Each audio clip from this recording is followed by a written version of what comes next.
thanks very much, and welcome everyone to the first meeting of the year, and Happy New Year to everyone as well, and thanks for your really fantastic work last year. So we'll go straight in with apologies. Lucy, please. Yes, Chair, we have apologies from Councillor Graham and Councillor Thompson. Okay, everyone okay with those? Yep. Any urgent business? No, we're okay. Declarations of interest? No, we're fine. In that case, let's have a quick look at the minutes from the 11th of December. Any thoughts on those or matters arising? Inaccuracies, we all okay? Yep, nodding them through? Thanks very much. In that case, we'll go straight to the main event then. So I'll turn to Councillor Elliott, who's also been a good friend of this committee. Good to see you, sir. And to introduce the item, thank you. Thank you, Chair, and Happy New Year to you and to the committee. The paper is, I think, pretty much self-explanatory. You've got clearly some issues there to look at in terms of the funding context, given the fact that, as set out in Section 2, there are some challenges going forward. I think also just drawing your attention to Section 3 under the 3.3, particularly around the assumptions. I mean, these are just assumptions, of course. Pay may be settled much higher than that, much lower than that. I think there's a 10% claim in at the moment. So, you know, these things can change. And of course, inflation could be much nearer to the 2% inflationary target that's been set than the 3 that we're anticipating. So, yeah, with that in mind, I think clearly Cabinet would be very keen to hear the views of Scrutiny on the budgets looking forward. And of course, Rodney will fill in details, but happy to answer questions as needed. Okay, thanks very much, Richard. Yeah, important part of the process is today. So I'll hand over to you, Rodney, is that okay? Thank you. Rodney, you okay for questions during? That seems to work better for us, so feel free. Thank you. So if it suits you, I'll try and go through the paper bit by bit sort of thing, and therefore give the opportunity to ask various questions. I think it's fair to say this is a point of time where actually we're in full swing on the budgets. We haven't got finalised budgets because they will come back to overview Scrutiny and Cabinet in February, but we are very much in a good position now in that we've got the provisional settlement that came out just before Christmas, so we clearly know what our funding settlement is going to be for next year, and therefore we can adjust our budgets accordingly. As I say, where we are in the process at the moment, as set out in Section 1, I say this is very much your chance to have an initial consideration of some of the budget positions. I say it follows on from the provisional settlement, but as I say, it's before the actual formal meetings in February, so you won't have the full details before you have the budget at this stage, because they're obviously still being worked on by Cabinet, but it does give you a bit of an indication of travel. So probably also just want to point out we've had the member workshop in 24th of November, and there's a section in this report basically saying some of the outcome, and obviously the Cabinet will be considering the member workshop outputs and considering whether or not there's additional things they need to be putting into the budget as a result of the suggestions at that workshop. But really, I'd like to focus on that funding context and the provisional settlement. So we have had the biggest change up in funding for local authorities in probably over a decade, and actually this is the first time the funding formula has been reset over that period, so it has been a significant change. The really good news is we have now finally got a 3-year settlement. For many years we've only had annual settlements, so we haven't been able to prepare a long term in advance. Now at last we have got a 3-year settlement again, which gives our figures for next year, 27-28 and 28-29. The future years could still change, but they give us a good indication of where we're going, because I normally sit here and go, well, actually it might be okay for next year, but I don't know what it's going to be looking like in a couple of years' time. All councils now do have a good idea of what the overall settlement is going to be for the next 3 years. As I say, the settlement has changed the way things have been allocated across authorities, so very much big funding streams have gone. New Homes Bonus is now gone, and we did benefit significantly from that because we did see growth in our houses. Business rates, again, has been reset, so any historical growth we've had in business rates, again, that's been built into the overall settlement. And very much there has been a shift in the way they've calculated the funding towards a greater emphasis on indicators representing deprivation, and that has meant a shift of funding away from authorities like ourselves into some of the other authorities we've seen higher levels of deprivation. So overall, on a general trend, it's been shifting money away from councils like ourselves towards other areas of the country. But government had trailed this, it's not unexpected, and the settlement figures are very much in line with what they have been trailing for ourselves. I would just like to very much say, actually, table 2.3, which gives our figures, and this is very much where you can see what they call our core spending power. Core spending power is now clearly defined as our amount we're going to retain from business rates, the amount we get from central government grants, the amount we're able to collect in council tax, and they've also built in some specific grants. But you'll clearly see there that total funding envelope is staying at around 23 million for those 3 years. So what does that mean? That means essentially that actually our available funds for the next 3 years is fixed. We're not seeing any increase in our available resources, so we will have to absorb any inflationary pressures over the next 3 years within our funding envelope. We're not seeing our amount of resource going up at all. And that's obviously very significant because obviously we always see inflationary pressures, cost pressures. We're going to have to find a way of absorbing those costs in future years. I think it's also worth saying that actually they've rebased all the figures. So when we said about our core spending power, if I quote you what they said was our core spending power last year, it was 17.5 million. They've rebased that and changed that, and they've restated that as 24 million. So there's been a fundamental shift in the way they're presenting the figures. And by doing that, what they've done is very much change the funding landscape. So it's really difficult to compare what was happening last year to what's happening this year. But when you compare it, if they say our rebased core spending settlement for 24, so 25, 26 was 24 million, you can see that actually for 26, 27, it's gone down £1 million from what they have rebased the 25, 26 from. And that's where they're saying we're seeing a cut in our funding because actually the amount of money we're getting for 26, 27 is less than we would have got in 25, 26 on the reformatted basis. So genuine spending power is about 4% down? It's about £1 million, about 4%, yes. So actually, and that's that figure they are quoting, I think it is, 3.7%. And they had trailed that it could be up to 5%. So actually, in some ways, it's better than it could have been, but a cut of 3.7% is still not good when we're seeing inflationary pressures and things like that. And you also need to bear in mind, particularly one of the big changes was we were expecting potentially an additional grant for the rollout of food waste. That's now built into the overall settlement. So within our figures, we'll have to absorb a £1.2 million cost of actually rolling out food waste without being unnecessarily see an additional grant coming in to compensate that. But that is part of where they've rebased some of the numbers as well. So it depends how you look at it.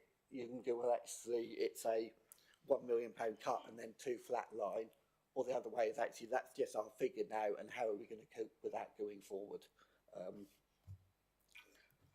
I don't know if anyone wants to come in on that, because that is quite complicated and it is a big change. So it's a cut in funding, and then going to be at 2 years flat level. Yeah, but the flat level is a cut, isn't it? It's a real no inflation.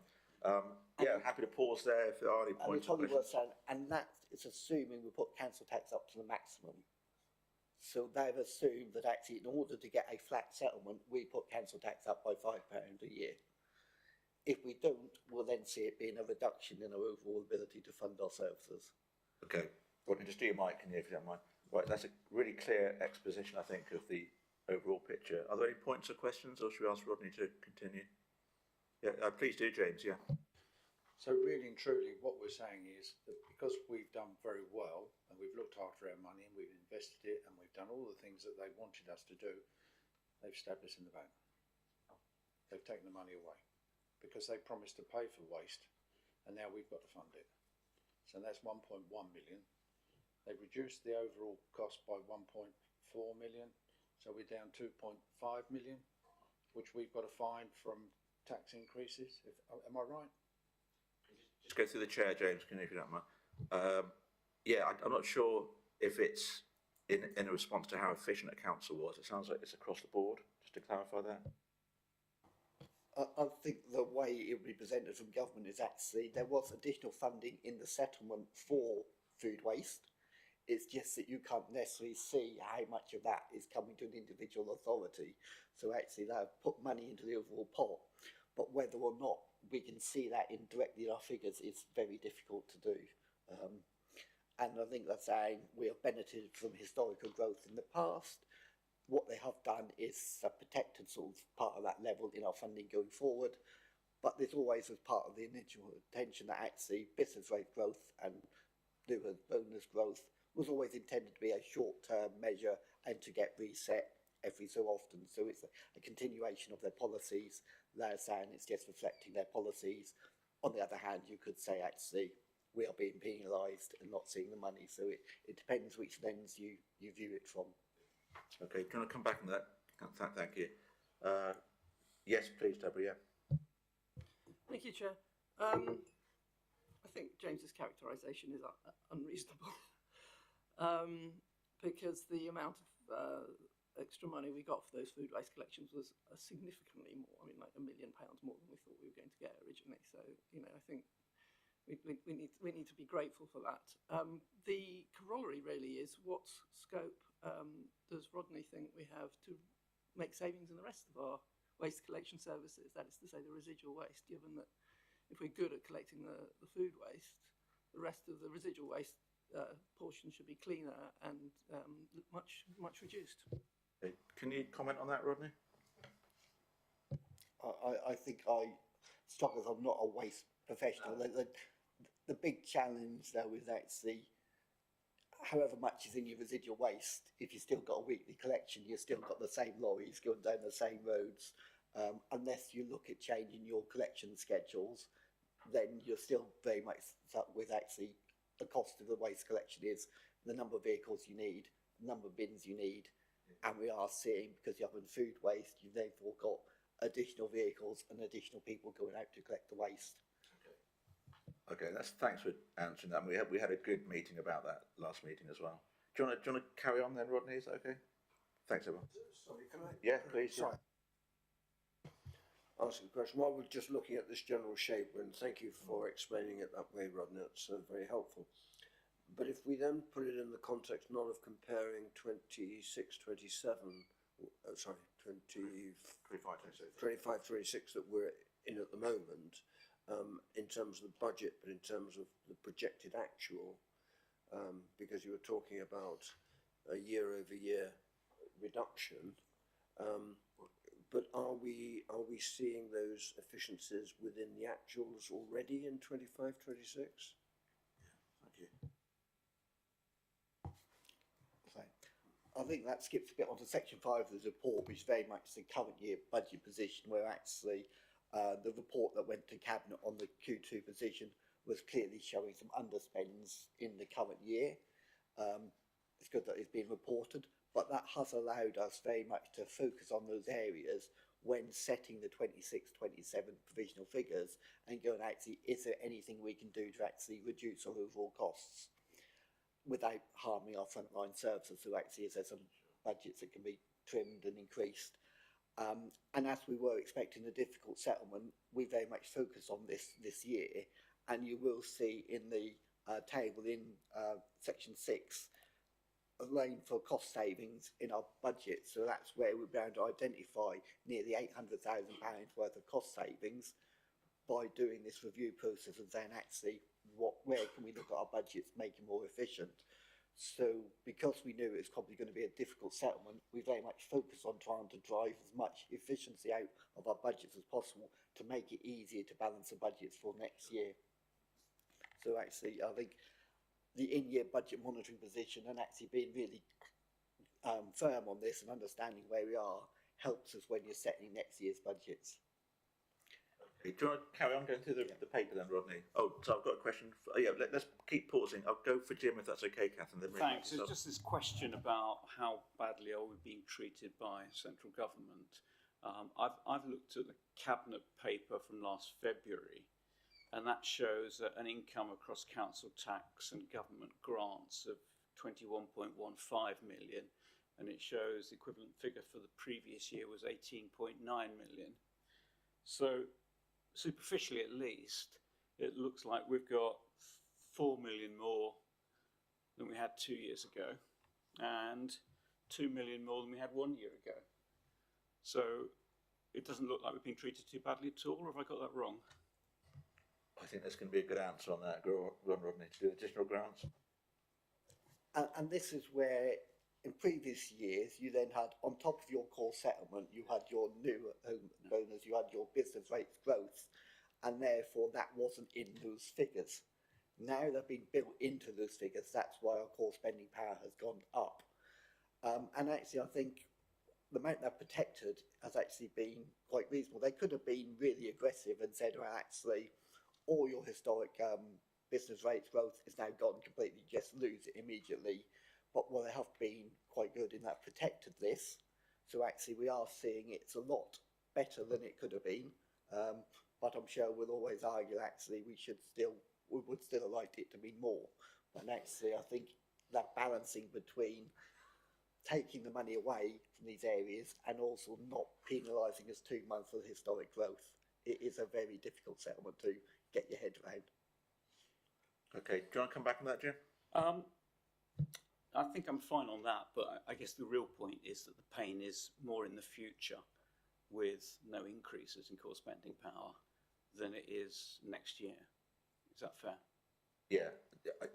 Feel free to comment, Rodney. Yeah. I completely agree, and this is where you're absolutely right. I can see that actually we can get to a position next year that actually we can have a balanced budget. It is how do you make sure it's sustainable in the long term? And I'd quite like to point out in paragraph 2.3 in that table, there's a line for transitional protection. And you will see at the end of 28-29, that settlement, they still think we've got £2.7 million worth of transitional protection. This means they still think, compared to our new fair funding assessment, we'll be getting £2.7 million more than we should do if we went strictly to that fair funding assessment.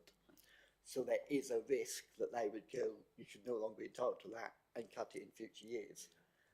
They've never done that in the past, and actually all local authorities very much campaign for the fact actually you shouldn't do cliff edge reductions in funding, but there is always that risk.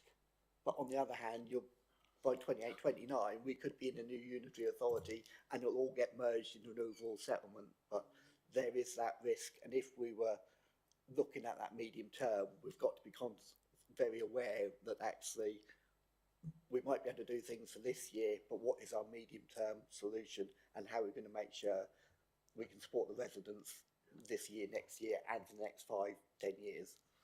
You're setting this out very clearly, Rodney.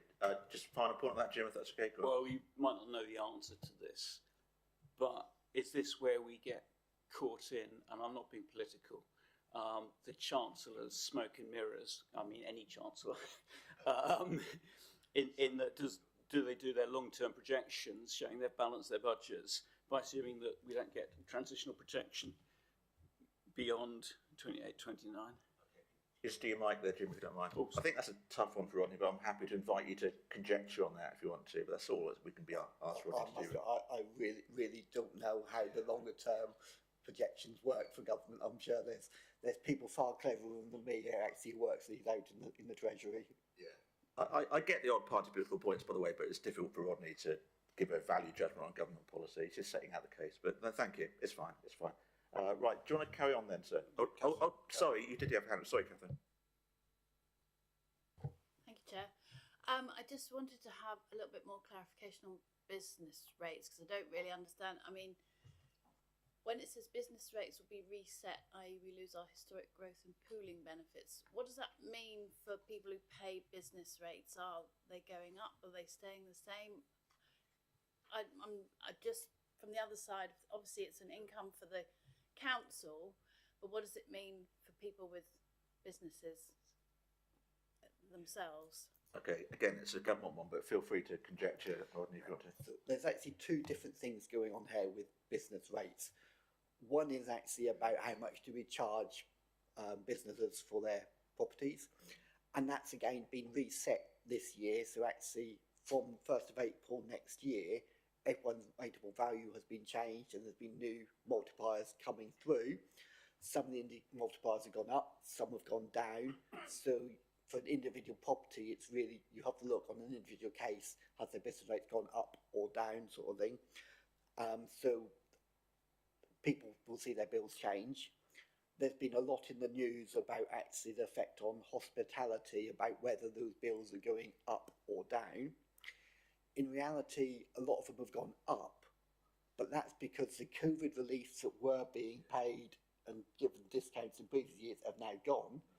And where they would have been getting a 40% COVID relief, they're now getting more like a 25% hospitality relief. So they're still getting more relief than they would have done before COVID, but actually they're getting less than they did during the COVID period, and that's where it's a difficult perspective. So, but it will depend on the individual property, exactly what the new rateable value is and which band they fall in for that actual charge.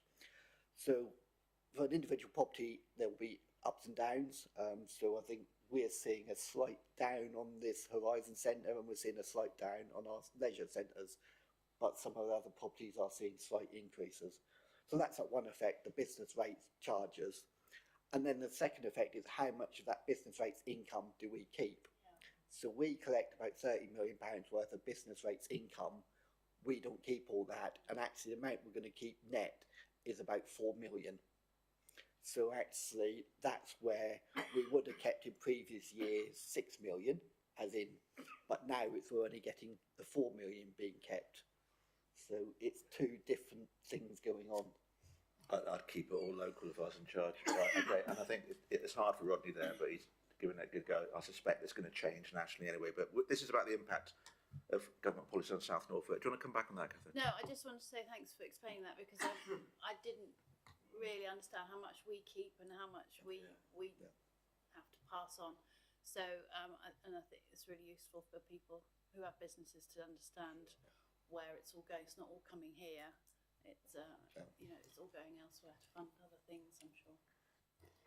Okay, thank you very much. Do you want to carry on going through the report then, Rodney? So, Thank you. so very much, we have relooked at the medium-term financial position based on the funding settlement, and that's what table in 3.1, the graph in 3.1 is showing.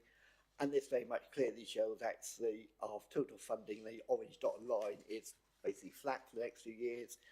And if you don't put council tax up, it will decline. So that will be that challenge for the Cabinet and the Council as to what do you do for council tax long term. And our challenge is very much to make sure that our overall requirement for funding, the blue line, also keeps flat. Yeah. And normally you'd see it going up with inflation, and somehow we're going to have to make sure we can keep that flat. Are you referring to 3.1 there? That's 3.1, the graph in 3.1. Yeah. And as I think Rich has already mentioned, actually, there's some assumptions in that graph for spending, the pay, inflationary pressures, all these things could change. If inflation goes down to the government 2%, it'll be easier. If we see inflation going back to 9-10%, it will make it a lot more difficult for the council to cope with a flat cash settlement. Well, a 10% inflation rate, literally a £2.3 million real terms cut. Yes. Okay. Yeah. That's on section 3. Yeah. Section 4 very much just reiterates about the budget workshop, and we've just included for information the ideas that were generated in that Appendix A. As I said, Cabinet and sort of officers will be looking at those. we have found that quite a lot of the suggestions were already things that were in the delivery plan anyhow, so I'm not expecting much more to be added, but obviously it's a useful exercise and Cabinet will be considering whether there's any specific suggestions coming through that hadn't been thought of and need to be considered.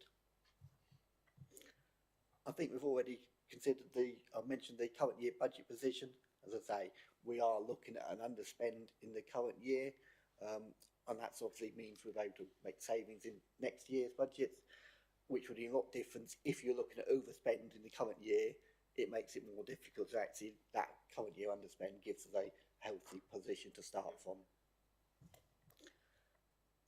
Then section 6, table 6, just gives you some idea of some of the movements that we're expecting to see between the current year 25-26 budget and the 26-27 year budget. These will still be subject to change. We're actually like things that the Cabinet want to change and put in differently.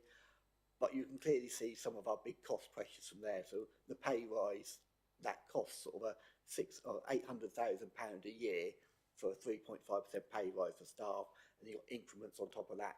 So you can see actually how our costs can increase quite significantly each year. The introduction of food waste is going to be a cost pressure of 1.1 million in next year's budgets. And then you see various other changes and pressures from inflation. But I've also mentioned about the cost savings. So actually we're seeing cost savings from our contribution in our pensions. That's going down by 460,000 next year. And also general cost savings we're going to take out again. That's sort of 800,000. So there's 1.2 million pounds worth of savings potentially in next year's budget, which will help bring that spend line down. And then there's various other information there about some of our changes in income. And for instance, if council tax is increased by £5, that generates another £274,000 towards the council. So you can see that's the size of the issue if we don't put council tax up. I think that's there for information, but there will be more detail about specifically what makes up those figures in the final budget report in February. Go on to section 7. Section 7 really, again, is just to reiterate that actually we have got a significant capital programme. Full details of every scheme will be included in the capital programme report, but very much it is again front loaded in 26, 27 and 27, 28 to deliver some of these big schemes. And then we are seeing it's reducing down in future years more to a standard level of spend just on repair, maintenance and general enhancement work to our assets. But it also demonstrates actually when you look at our need to spend in the next couple of years, that's why we're looking at using quite a lot of our reserves to fund the capital programme over the next couple of years, because we have got that significant front-loaded capital programme going forward. Yeah, totally understand that. Right, Rodney, thanks so much for your clarity and your openness there going through. Any questions or comments from the committee on the report? I mean, this is our first look at this, and it's going to cabinet back to us. Catherine. Just on the capital programme, obviously it goes up to 3031 when this council will no longer exist. So, but that money is still being paid as if it from our budget. How does that work? So we only actually set our formal budget for the year for that capital spend, and these are our provisional estimates of what we need to spend in future years. It will ultimately up for each year, the cabinet or the new unitary cabinet will make the decisions on the future capital spend. So these are very much our indication of what we think we need to spend on capital in future years, as opposed to absolutely firm plans for those years. So, as part of a new unitary, those figures are still funding that we expect to spend on the projects that are still ongoing from our tenure, as it were. This is where, if there's anything committed by this authority prior to actually it ending potentially on the 31st of March 28, actually if it's a commitment that you entered into a contract for, that will have to be honoured by the new authorities.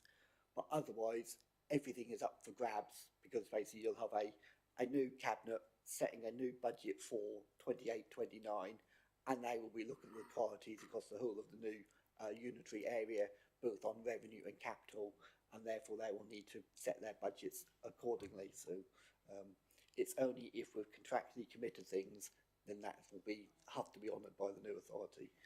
It's just like we set the budget this year in Cabinet. Next year they will be setting another budget and they can change it, and that's no different from the following year. If there's a new Cabinet, be it within this authority or in a new authority, they again have that discretion to change the budgets as they see fit for their priorities. Very clear. Okay with that? Thank you. Any other points or comments from committee members at this stage? Yes, please, Terry. Yeah, I'm probably on the record a lot, as Rodney well knows, historically, talking about the capital budgets. The shape in this one is not particularly different, in my view, to the shape that we normally see. It is always front-end loaded. It tends to be, in my view, sort of aspirational, because if you don't include in the budget, then all subsequent additional decisions have to be, come back to full council. And it is, I think, pragmatic to actually cover all the aspirational elements, even if they're not going to, be likely to come forward. I think it is interesting because obviously during halfway through this period we're looking at, we will be moving to unitarisation. We have no idea what that unitarisation will be. So there wasn't a question in that other than, are there any changes to the shape taking in regard a transition to a unitarisation, which we do not know what shape or form that will take at this point in time? Thank you. I think that's something that Cabinet is looking at clearly, because actually we are currently masters of our own destiny for the next 2 years. So the emphasis needs to be on what can we deliver over the next 2 years for the benefit of the residents. We can't necessarily control what's going to happen in 3 years' time. So actually, do you spend time doing preparation work on something that isn't going to be feasible to deliver? For something like, for instance, the waste depot, it's probably not feasible for us to deliver a new waste depot in 2 years.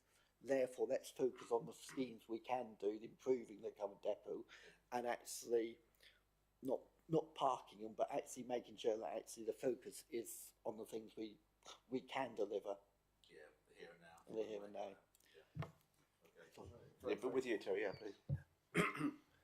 I think in reality, we're really only talking about freedom of choice for 1 year, the year of the budget, because the second of those 2 years, there will be not only this council in operation, but a shadow unitary authority in operation in terms of councils. And I don't know the detail of this, but in conversations with officers like Trevor Holden, decisions of this council will be subject to approval by the shadow unitary council, if I understand that correctly.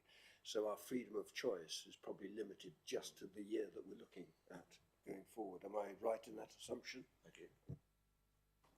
You are correct, and then once a structural change order is in place, then actually, if this council wants to enter into any new big commitments, it will not only have to approve it as ourselves, but also have to be approved by that new shadow authority. That doesn't necessarily mean that actually things will get turned down. It just means it's another step of approval. You would hope that things we do make sense, and therefore another body looking at it will also go, I agree, that makes sense. But there is that bigger risk that actually they'll go, probably makes sense, but we want more time to consider it, which could be more of the issue rather than actually, but yes or no. It's that extra time frame to get decisions through. It's a period to look forward to. Okay. Anything else from members of the committee? We can come back round at the end if you want to. Sorry, please do, Ron. Yeah. Although I just really want to still say, though, actually, we are in a good financial position still. We are not looking at sort of a really difficult position like some authorities are. I think this is building on the work that's been done in previous year to make sure we have got a healthy level of reserves, we have got control over our budget. So actually, I'm not sitting here going, we've got some real challenges for next year. We have got challenges, but it's challenges I think we can cope with and come up with a balanced budget. So although there is doom and gloom on that flat settlement, I think it is something that we can come up with positions to actually sort of resolve. Yeah, no, I think the pragmatism has come through and the clarity. The committee okay for now? We'll come back around at the end. Councillor Sachs. I think what Rodney has just said is really crucial. The financial position of this council is like none other that I've ever seen before. I've worked with and for councils which have regularly served Section 114 notices every October and struggled to do the basic health and safety and life and limb works. And I'm talking about a period of like the last 30 years. Local government financing is usually much, much harder than it is here. And I have to say that I think South Norfolk is in an extremely luxurious position, and it's very comfortable. And we're able to do all sorts of exciting and interesting things, both in revenue and capital, which I've never seen anywhere else in local government in my experience, which is varied. So I think we have to acknowledge that we're in a relatively unusual position for a council. No, that's been said. Yeah. Okay. Jim, do you want to come in on anything further? Rodney may feel that he's answered this already, but just looking at the capital programme, I mean, obviously the numbers are very different from figures agreed last year, but in particular the sort of the very low spend in 28-29, just looking at face value, looks very low. To comment on that, do you want to? Yeah, it looks like the scheduling of projects isn't right, or is there another explanation for it? Okay, could you steer? Thank you, Rodney. I'd have to check the detail. I'm surprised it's changed that much from what we reported previously, but it could well reflect the shift in that actually we either need to be bringing forward stuff to 26, 27, 27, 8, or actually being realistic, it's probably going to shift back to 29, 30. Jim, do you want to come back on that? I think that is a possible explanation, but it does look very strange, and it compares to a forecast 10.4 million. Okay. Right. Okay. Right. I'm going to bring it back to the committee for the final sweep now. So Terry had his hand up. It was just to comment on that sort of shape of the capital, 5-year capital budget. Generally speaking, if we look back in history, and I have done on a number of occasions, the numbers that we have in the immediate first 2 years are always high and tend not to be delivered. And that, as I say, I think, are not delivered often by quite a large margin. And the figure I have in my mind is more like 50%. So if you actually look at a 5-year budget profile in that context, it is really taking the point that I made earlier, which is, all of the aspirational aspects, which sometimes cannot be brought forward because they're dependent upon other external sources, particularly in the area of development. Then what happens is they're there so that the budget is in place to allow decision making to happen outside of full council approval, because the council has already approved those elements. So that's that's my judgment of it historically, having looked at capital budgets quite closely. Okay. Do you want to comment on that? Are you happy to see there's a point being made? I'd be interested if Richard agrees with me on that. Chair, yes, I do agree with you, with Councillor Laidlaw on that, and that's why this year you will note that the capital programme is being spent up in a way that we haven't seen in previous years, and I think just to raise a point about a comment you made earlier, there is quite a lot of aspirational stuff within a capital programme. There always has to be. Those, if you recall, were earmarked as provisional projects so they sit within the programme, but they are categorised in a slightly different way, so that you can actually see that there are some differences in the way that those projects are being treated. But it's notoriously difficult in local government, or potentially in any form of business, to spend the money that's been allocated on the projects that you want to deliver, particularly in a climate where we are seeing significantly challenging development costs and all of the delays and procedural things that local authorities will need to go through.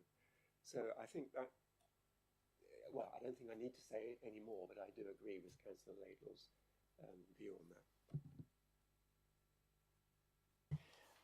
I think it is notoriously difficult for officers in this context. If you absolutely took the budget, the capital budget, and as an absolute determined spend activity, then you then look at the funding, you'd probably actually have external borrowing, for example, significantly above anything you'll actually do. And if you take that, if you took that borrowing and then allocated the interest on that borrowing, that would go into the revenue budget, and then your revenue budget would be much higher than it needs to be. And I for one, you know, say thank you very much to our staff for actually making judgments in some cases where the capital budget and the revenue budget are not wholly aligned. They are judgmentally made to be relevant. I think, yes. But feel free to come in there, Rodney. Thank you, Terry. I also think we have quite a number of very large projects, and I think we are now seeing delivery on some of these projects. So, for instance, if I was to pick out what the 4 biggest projects have been for this council, it's probably the Long Stratton bypass, which we're now seeing delivered, and then we're going the next year. You've got Hethel infrastructure, which again good progress is being made on that, and the reports will be coming soon to actually really sign the contracts for that. The Heatherset surgery, which again really big project, again good progress is being made, and the Dis Leisure Centre. So actually, if you take those 4 projects, they make up an awful large element of the overall capital programme.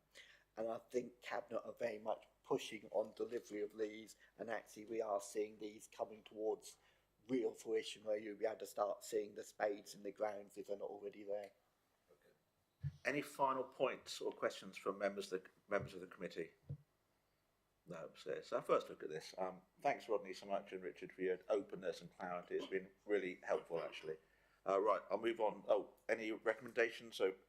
So are we okay just to accept that we've commented and suggested? Quick show of hands. Yeah, that's great. Thank you. Okay, anything on the work programme or the tracker? No, in that case, I'm going to bring the hammer down at 10:40.